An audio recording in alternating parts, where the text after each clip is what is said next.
I'm Brian Grise with Edge Technologies, and this is part 3 in my series of managing bar feed remnant length in a Swiss machining bar fed application. This is part 3. In the first 2 parts, I went over the basics of understanding how to determine minimum possible remnant length in a bar feeder, in a Swiss lathe bar fed application. We talked about the variables that come into play that determine the remnant length, such as the position of the cutoff tool, whether it's right hand or left hand, the position of the Z-axis relative to the forward soft limit, the front limit position parameter in the bar feeder, all these variables that come into play that affect the minimum possible remnant in a bar-fed Swiss application. We talked about how to physically measure the minimum remnant length in your machine, and that's going to be very important in this video to know what the absolute minimum remnant length is in your specific lathe bar feeder combination. So each lathe model combined with a specific bar feed model is going to have a little bit of a differentiation here. So knowing the specific minimum length for your machine that we're going to reference in this situation is going to be important here. So I recommend that you, if you haven't already watched the first 2 videos, watch them and understand how to take this measurement and get the measurement and have it prepared for your specific machine that we can follow along in a little bit later. We also talked about regrip length, which is what's used to determine the maximum material usage in a bar-fed Swiss application, and how to determine that regrip length and how to apply it to the bar feeder part length parameter. And we talked about the effects that the Z-axis forward limit position, reaching that at the point of part off, how important that is for minimizing this waste right here. Anything left, any space left here at the part off is strictly waste. And and how the part length affects the remnant length as well. So you can see in this situation here we have one part length or one regrip length, right? And what we have is anytime your pusher collet here passes beyond this plane, which is the end of bar location, anytime the pusher collet passes this plane, we have an end of bar condition. And you can see in this particular situation we have our remnant plus almost an entire part length, and that falls in based on where we end up at that point of part off. And what that can do potentially is take a manageable remnant of, say, 12 or 13 inches, and you add potentially almost an entire part length. Let's say your part length is 4 inches. You add that to your 13-inch remnant. Now you have a 17-inch remnant. And what do we do in that situation where we have a remnant that we've already maximized our machining process, but we still have a remnant that's too long to safely drop in the bar feeder during extraction? And that's what we're going to talk about right now. So that's what we're getting into here, is what do I do in that situation where my remnant is still too long to safely drop? Okay, so what I need to do now is I started with measuring my absolute minimum remnant length. Now I'm going to calculate my actual remnant length based on my specific lathe and my specific part that I'm manufacturing. Okay, and it's pretty simple math. I'm taking the beginning length of my bar. So the full length of my bar, we're going to assume it's a 144-inch bar, 12-foot bar, because that's pretty typical. And I'm going to subtract my minimum remnant length that I've measured. Okay, then we'll divide that number by the regrip length. And in the past, we've used 3.192 inches, so that's what we're going to use here. And that's going to give you a number of parts per bar. Okay, you'll have a whole number, which is the number of parts, and then you'll have a remainder, which is the decimal value.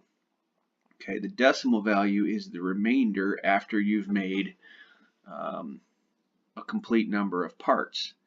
That remainder, that partial part value, we multiply that by the regrip length, add it back to our minimum remnant to get the actual remnant length.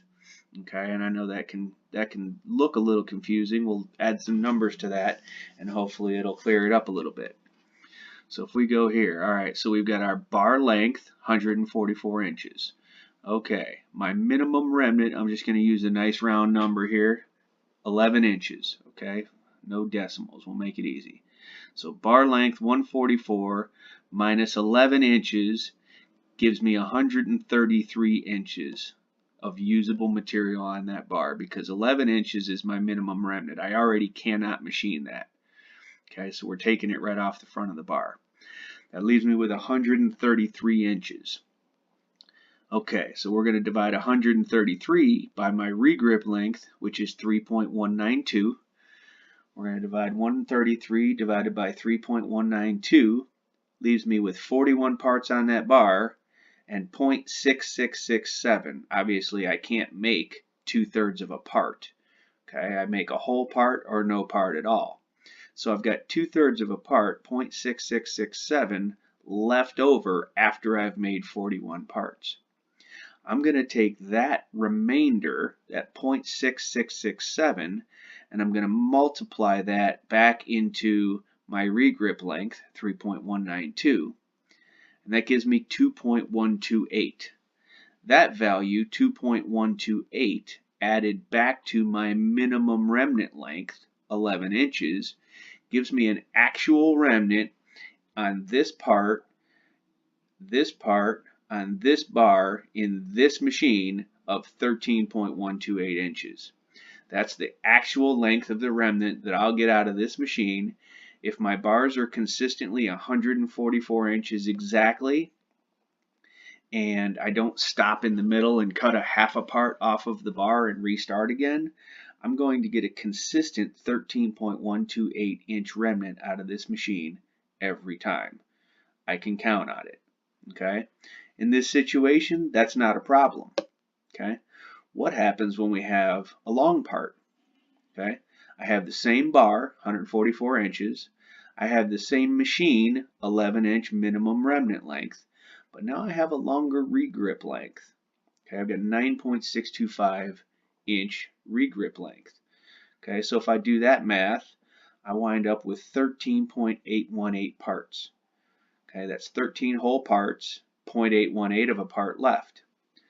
Well, 0.818 of one part equals 7.87 inches. Okay, I take that 7.87 inches and I add it back to my minimum remnant length of 11 inches. That gives me an 18.87 inch remnant. That's unmanageable. On most bar feeders in the industry, that remnant cannot be extracted and dropped into the remnant bin. Okay, most situations that remnant's too long. So what do? I've already maximized my material usage and minimized my remnant based on my bar length, my machine, and my regrip. That's the remnant I'm going to get. What do I do now? Well, we can use that same math and we can calculate to get rid of that extra 0.818 of a part. Okay, so we can utilize a specific length of bar so that we don't have that extra 0.818 of a part left over that winds up being 7.87 inches. Okay, what we can do is we can take we can determine how long of a bar to use. So I'm going to take my 9.625 and multiply it by an even 13 parts. And I get 125.125. Okay, so I need 125 1/8 inches of material to manufacture exactly 13 parts. Then I have to add my absolute minimum remnant length, 11. I've actually rounded it up to 12 inches to give me an inch of leeway, an inch of playroom there. Okay, so I take my 125 and an eighth, add 12 inches, and I get 137 and an eighth inch bar. So if I load 137 and an eighth inch bar into that machine and run that application, I'm going to get 13 parts and a 12-inch remnant, which is a manageable remnant. Additionally, I can try 14 parts. So instead of cutting my bar a little bit shorter than 144 inches, I can make it a little bit longer. So if I add my 9.625, I multiply it by 14 parts, I get 134.75. I then add that to 12-inch remnant and I get 146.75.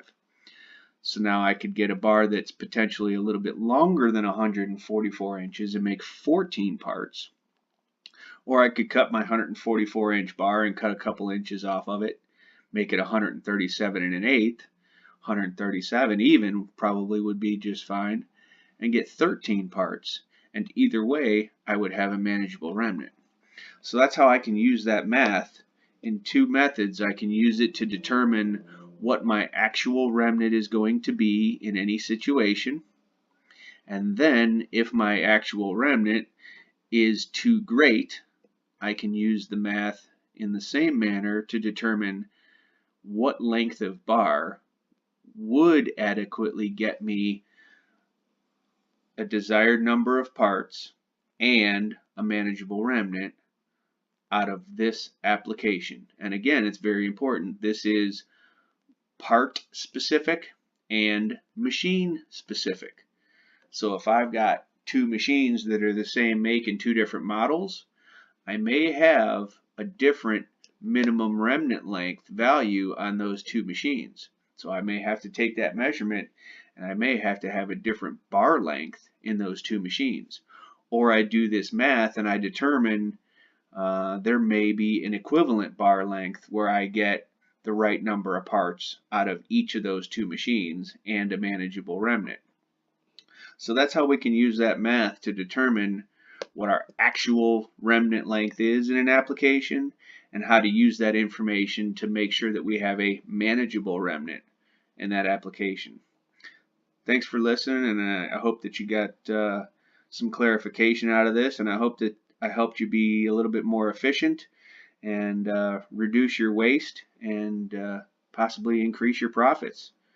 So thanks and have a good day.